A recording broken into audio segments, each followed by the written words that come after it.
1981 saw Claas launch a new range of Dominator combines to cater for the smaller farmer.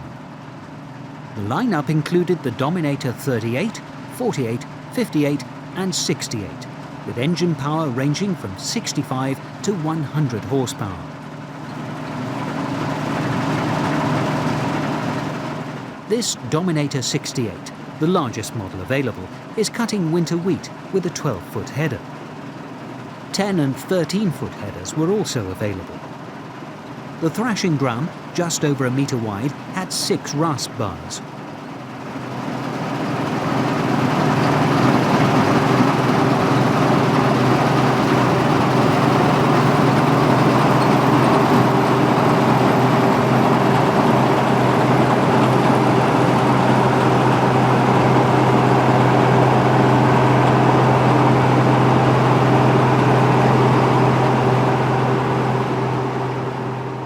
The 68 had 4 3.9-metre-long straw walkers, each with 4 steps.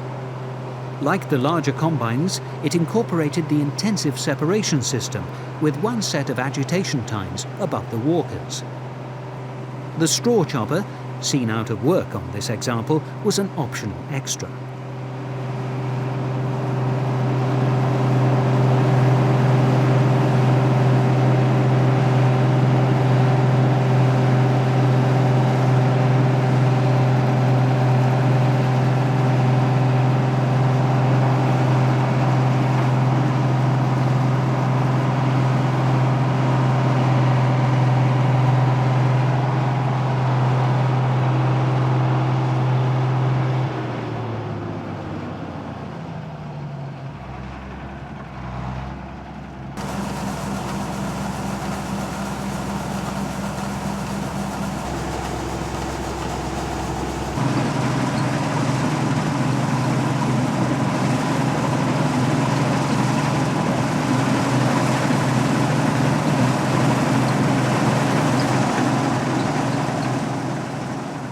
The comfort cab fitted to this Dominator was an optional extra.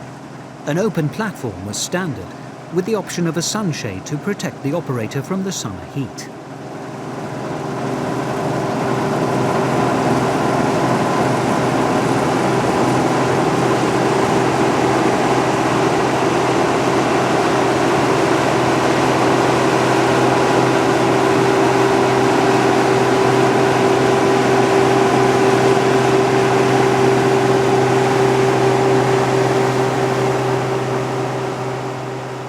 Six-cylinder Perkins or Mercedes-Benz engines provided 100 horsepower and drove through a 3-speed mechanical transmission.